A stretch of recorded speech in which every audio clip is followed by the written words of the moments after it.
Morning YouTube family. Yeah, me back on the videos again. It's been a long while.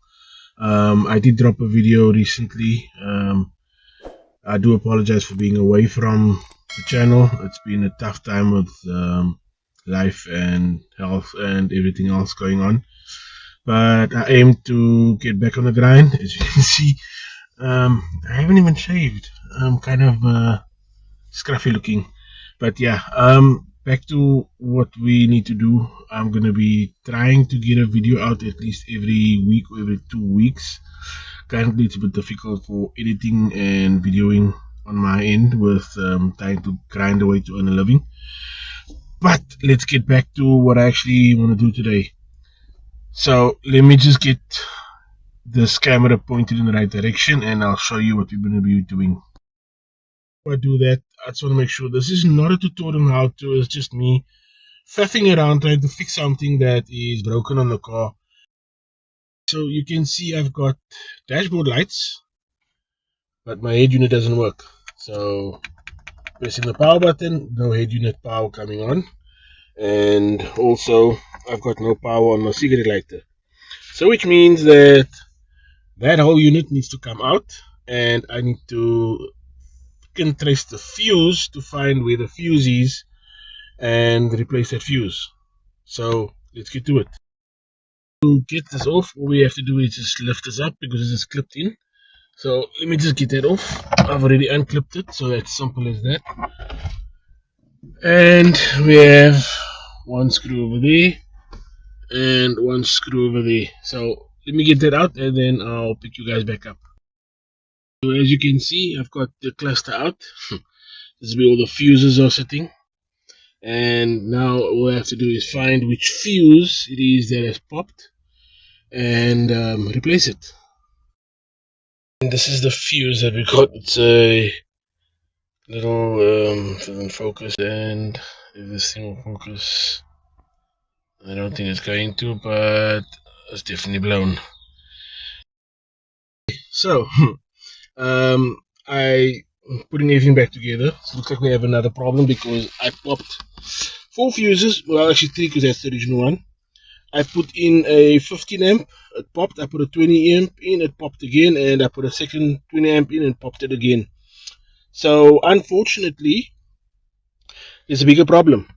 Now what we did is we ran dash cam wiring all around under the A-pillar into the glove box, and I drilled a hole and put in a secondary cigarette lighter, and we plugged it in there, and we ran the coupling wire from there all the way through and connected it here. So either somewhere along the line something came loose behind here, and there's an open circuit right now which is causing the issue, and that means that everything that you see here has to then come out. So because I'm not good with wiring at all, like I said, I'm not going to attempt it. I'm going to wait tomorrow for Ray to come around and come and help me with this because he knows more about wiring than I do.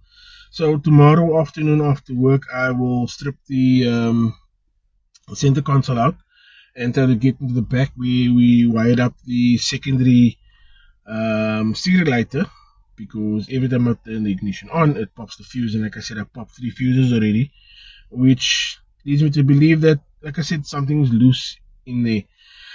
So that's a bust for today. I can't fix that up, but that will do tomorrow, and then we'll get an inline fuse as well on that and extend the wiring and make sure that we do a better job at wiring that up. We're going to be changing the spark plugs. I got the first coil pack off, so let's get the spark plug out and do the rest. Hopefully I don't fuck it up.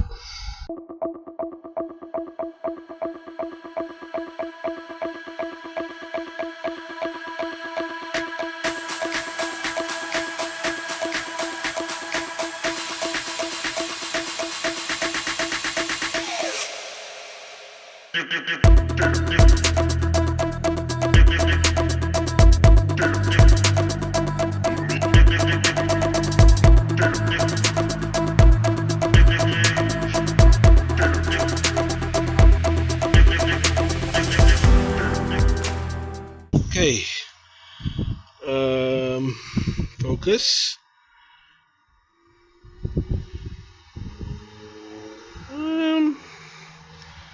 I don't think it's too bad, but yeah, let's change it out.